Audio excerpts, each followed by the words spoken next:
Bir alim idi. Bir balaca məsələn bu boyda məscidi var idi. Məsələn bu boyda. Evi də elə məscidin yanındaydı. Evinin həyətindəydi məscid. Bu ruhani o alimlə danışır ki, mən onun məclislərinə gedirdim. Əsasən cümə günləri səhərlər nüdbə duası təşkil edirdi. Cümələr səhər. Gedirdim, baxırdım. Tək-tək adamları sevgi ilə cəzb eləmişdi. Hamısını sevgi ilə. Məhəbbət mədəni idi, eşq saçırdı, mehribanlıq saçırdı. Duaya 5-10 dəqiqə qalmış görürdü filan kəs gəlməyib. Adamları tək-tək tanıyırdı. Tez zəng elirdi ki, dua başlayır, gəlməmisən, yəqin nəsə problemim var. Mənə lazımamsa xütbədən, duadan sonra gəlim sənin dərdivə dərman eləyə bilərəmsə, gücüm çatarsa kömək eləyim.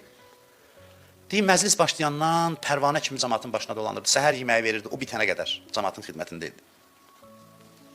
Bu ruhani deyir, onun məclisində bir dənə günahkarı gördüm. Məhəllədə günahla at çatmış adamdır, vurub sökən dağdan, nə bilim belə, hər cür günah eləyən. Gördüm. Dedim, necə oldu sən bunun məclisinə gəldin? Deyir ki, o danışım sənə necə oldu? Bir gün bir kafedəydim, üzr istəyirəm sizdən dönə-dönə hamımızdan. Naməhrəm qadınlarla şərab məclisi, səhərə qədər yedim, içdim. Həmişəkindən normadan artıq içdim. Müvazinətimi itirdim, sərxoş vəziyyətdə. Çıxdım, evimin yolunu itirdim. Divara dəyə gəldim, üzr istəyirəm, bağışlayın, mən bunu danışıram. Gəldim, deyir, hətta qaytardım, uzandım, deyir, haçan özümdən getmişəm, küçədə uzanıb yatmışam. Bunun məscidinin küçəsinə gəlib düşmüşəm. Deyir, uzanmışam, birdən deyir, o səhərin küləyi dəydi mənə, ayıldım, özümə gəldim. Baxdım, gördüm ki, bu ruhani oturub yerdə, başımı alıb dizinin üstünə. Başımı sığallayır, deyir, sənə qurban olum, sənin başına dönüm. Dəqiqədə bir qurban olum, başına dönüm, nə olub sənə? Tanımır məni, bilmir mən kiməm, yoldan keçənəm. Xəstəsən, xəstələnmisən, aparım həkimə səni. Deyir, nə xəstə? Arağın iyi bir 10 metrdən vurur, bilir o məni içkiliyəm, üzümə vurmur.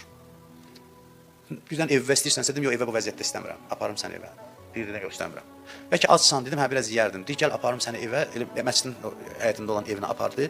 Deyir, mənə süt gətirdi, yemək gətirdi. Bəlkə neçə dəfə bağrına basıb öpür məni üzümdən, gözümdən. Elə deyir, sənə qurban olum, sənin başına dönüm. Baxın, görün, biz beləyik ya yox.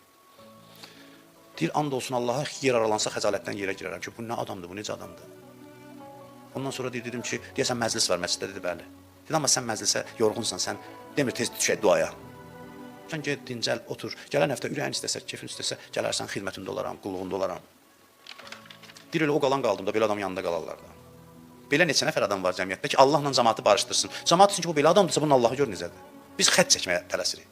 Hamıya xət çəkə-çəkə gedirik ki, bizdən yoxdur da, biz tapmışıq, cəmaat hamısı azğındır, yolu bağlıdır.